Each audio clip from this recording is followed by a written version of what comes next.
নমস্কার বন্ধুরা।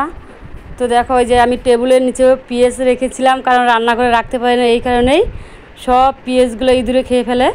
এর জন্য টেবিলের নিচে রেখে দিয়েছি ঘরের ভিতরে। আর সামনে পুজো এসেছে, তো সব এইগুলো পরিষ্কার করতে হবে। তো কালকে আমি জামা কাপড় সবগুলো ধুয়ে নিয়েছি, শুধু মশারিটা ধুই নাই। ভাবছি ঘরটা ঝাড় দিয়ে তারপরে মশারিটা ধুয়ে দিব, বিছানা টিছানা সব ধুয়ে দিব। তো মেয়েকে স্কুলে পাঠালাম। এই দেখো এগুলো সব জামা কাপড় কালকে কেচে নিয়েছি। তো আজকে আমি এখন বিছানার উপরে রাখবো, এইগুলো ভাঁজ করে রেখে দিয়ে তারপরে আমি ঘরটা ঝেড়ে পরিষ্কার করে নিব। তো এর জন্য বিছানাও আমি উঠাই নিই। মেয়েকে খাওয়া দাওয়া করে স্কুলে পাঠিয়ে ভাবছি যে এখন আমি সব কিছু সেরে নিব। তো এখন তো এই সময় তো সবার ঘর দুয়ার একদম পরিষ্কার করে রাখবে, ঝাড়বেই করবে।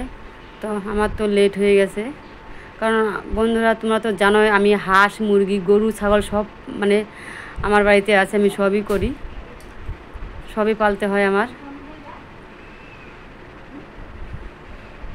দেখো বিছানার উপরে সব জামা কাপড় রেখে দিয়েছি, এইগুলো ভাঁজ করে রেখে দিব, কারণ কালকে সব এইগুলো ধুয়ে দিয়েছি।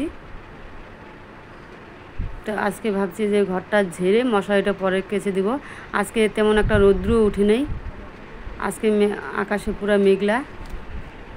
তো কালকে বৃষ্টি হয়েছে, হওয়ার পরেও কিন্তু প্রচুর রোদ উঠেছিল, কিন্তু আজকে সকাল থেকে আকাশে প্রচুর মেঘ। তবু ভাবছি যে শুধু ঘরটা আমি ঝেড়ে নিব।